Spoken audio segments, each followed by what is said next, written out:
Hello, konnichiwa. In this talk, I'm going to be discussing one of my favorite topics. I know I say that a lot, but I really adore this topic. We'll be talking about how to upgrade your thinking, how to upgrade your processing of experience through the art of journaling.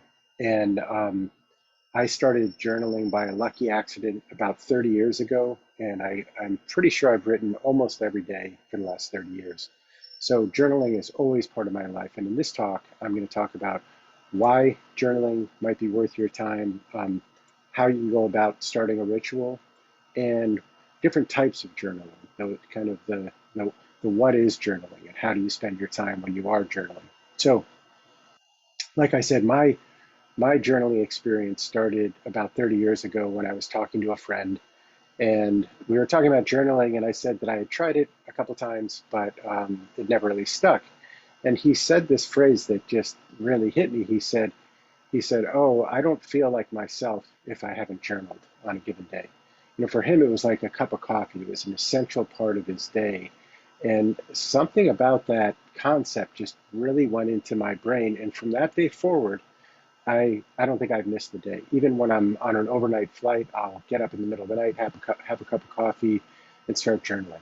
So I absolutely adore it. And let's talk about a couple of the benefits. Like why would you want to bother with journaling? And I would say there are a couple of reasons. One is journaling for me is a means of processing information. In other words, we go through life and experiences just coming at us at every different pace. And a lot of times we don't have ways of making sense of experience. And journaling, in addition to meditation, which I talk about a lot, is a really powerful way of processing experience and processing different emotions and making sense of your experience. The other thing that journaling does is it's a very powerful way of organizing your experience. So part of this processing is beginning to notice that there's an underlying order or structure to your life, or there can be a structure to it. There can be structure in terms of the ritual of showing up in journaling or meditating, but there's also an order that emerges in the different topics that we grapple with, and the sense making that I mentioned earlier. Um, the other thing that's really powerful in journaling for me is it's a way that's taught me to understand my emotions in a very, very powerful way as well. So those are some of the benefits. And another thing I'll mention is the physicist Feynman. Somebody asked him about his writing because he always had a lot of writing, and someone said, "Oh, is your writing a representation of your thinking?" And he said, "No, my writing is not kind of an external representation of my thinking." He said, "My writing is my thinking." In other words, he said, thoughts come to him and they're like raw material, and it's through the process of writing that he matures and develops his ideas and has sort of a symbiotic relationship with the ideas through his writing. So let's get on to the how. I would say there are a couple main topics here. You can have physical journals and you can have electronic journals. I love experimenting with different things. I'll show you a couple things that I've used over the years. These are notebooks from the store, Japanese store Muji. Um, I have, I used to fill one of these, I would say every couple of weeks. They're great. You can get them with sort of a graph, or you can just have line paper. Can't see that too well. Um, oh, there you go. So in any case, these are great. On my bookshelf, I have a stack that's probably 3 times as wide as this. I can't show it on the camera, but I have a whole bookshelf of those. I don't always go back to all of them, but again, for me, it was a powerful way of representing or interacting or making sense of my experience. Another thing you could do on the physical front, this is a Electrum journal that's specifically made for the bullet journal method. And I'm not sponsored by them, but I will say that I recommend bullet journaling because if you're new to journaling, bullet journaling is a pre-existing methodology that you can jump in on. And what I would say is jump in and try, think of it like a buffet. pick up the pieces that you like, and I'll get to this in my next point, but just be messy with it. Just get in, see what you like. Some of it's around scheduling and planning, and some of it's about capturing experience or capturing ideas. Um, my second point on the how is, be loose, start really small, and definitely be messy. I think one thing that slowed me down in my first days of kind of consistent journaling was this idea of, okay, do I have to write really proper language? What if somebody were to read this? I think that thought still comes up for me occasionally. If I want to write some colorful language at times, I'm thinking, well, what if somebody read this? Um, the reality is nobody's going to read your journal, and if they read it, it'll be long gone after you're long gone, and who cares at that point? At this point, I assume nobody's going to read my journal. I really don't. Even if they do, I don't care. My journal is some kind of a reflection of me, in the same way the Feynman thing of processing ideas. So start really small and start easy and make it fun. Write only about things that you're compelled to write about. And I'll talk about that in the what section in a moment. And the third thing I would say in terms of the how is, if at all possible, create a ritual. So I journal, I would say, every day, first thing in the morning, as part of my overall meditation ritual. I get up, meditate, and I meditate and journal, I would say, for about an hour every morning with a cup of coffee.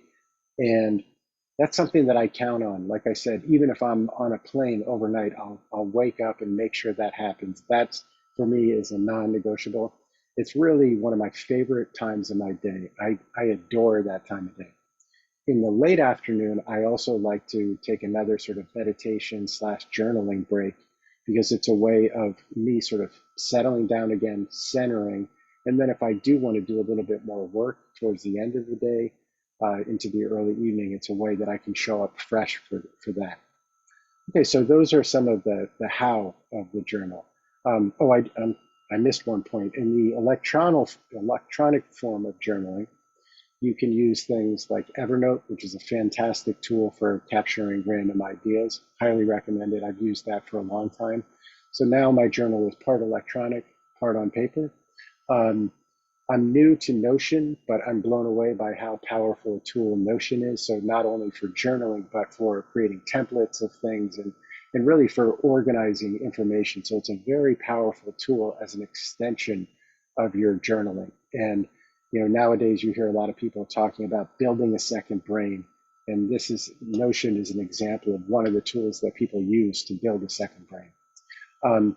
There's also a similar tool to Notion called Obsidian. That's another one that you can use.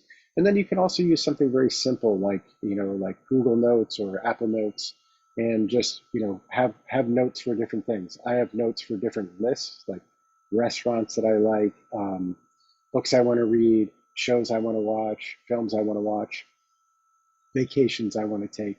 So for me, that's also an extension of my journaling ritual. And now let's get into the what a little bit. Like, what are some things when you're starting that you can journal about?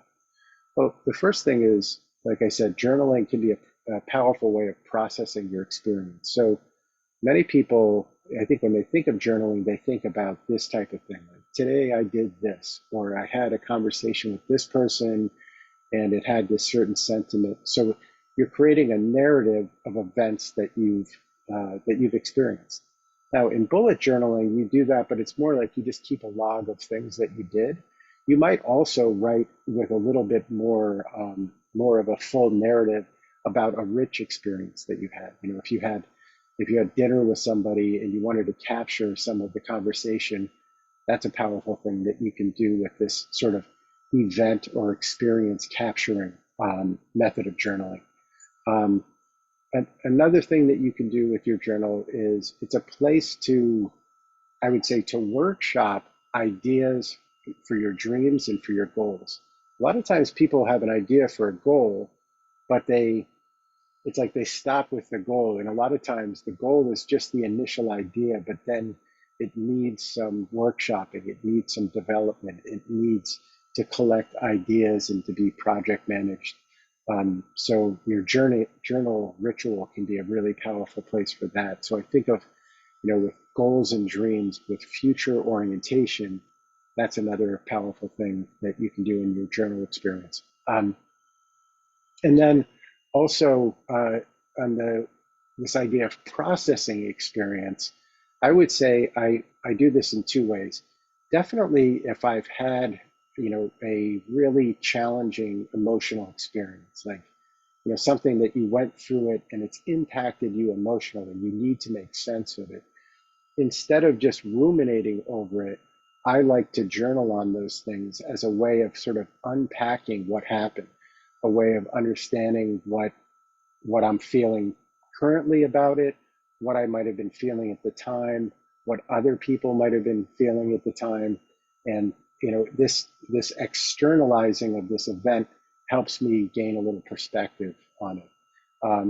And then the last thing that I really use my journal for a lot is just when I have um, sort of a question or a conundrum that I'm entertained with. It might be I'm obsessed with learning, so a lot of my questions might be like, what's a different way that I can approach learning?